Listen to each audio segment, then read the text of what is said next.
Freshwater. I'm your history teacher for this evening. This is not a comedy club. This is a place of learning. So I don't want to hear anybody laughing. Yes, 7. Yes, 7. Need I remind you that it is Parents' Evening tomorrow evening and I am not afraid to throw hands. Now, let's get on with the syllabus.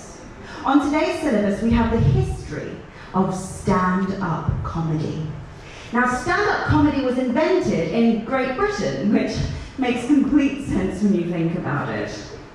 Give a country no sunlight, hopeless politicians, and too many roundabouts, somebody's going to speak the fuck up. That's right, I'm a cool, sweary teacher. And that's on educational budget cuts. Thank you, Mr. Go. In the Victorian era, Victorians sang all of their stand-up in music halls. You ever met one of those theatre kids? I'm going to sing everything I say all day. Big indicator you haven't been traumatized yet. But that's what Victorian stand-up was like. Only you'd pay to see it, not pay for it to stop. And you might, I'm watching you. And you might know one of these songs, and if you do know one of these songs, I want you to sing along, okay? Oh, I do like to be beside the seaside. Yes, go on. I do like to be beside the sea.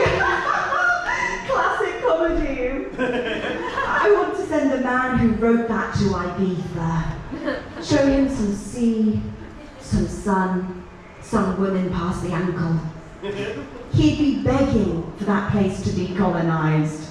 And I guess we kind of did, just with British drinking culture. Moving on, over the years, comics wanted to start talking. And as they started talking, censorship became a thing.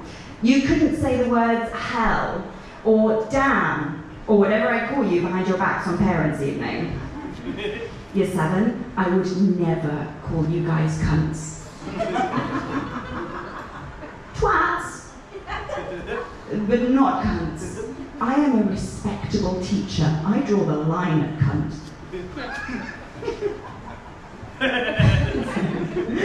By the 1950s, you had working men's clubs in order. And inside these working men's clubs in the 50s, booing became a big phenomenon.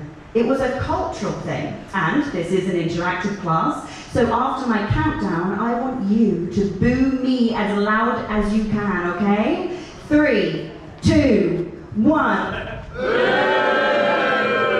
That is exactly what I feel about British roundabouts.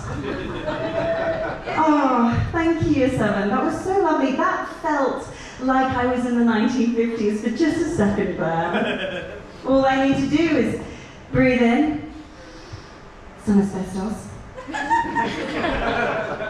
and tell you how much I hate my wife. Oh no, I couldn't hate on boomers for joking about hating their wives all the time, when my generation is famous for joking about killing themselves. And we haven't even finished the job yet. The boomers are right, we are a useless generation. Don't worry, as soon as I get home, I'm fixing that. And that class is a good example of dark humour. And if you winced at that, well done, you had a wonderful childhood.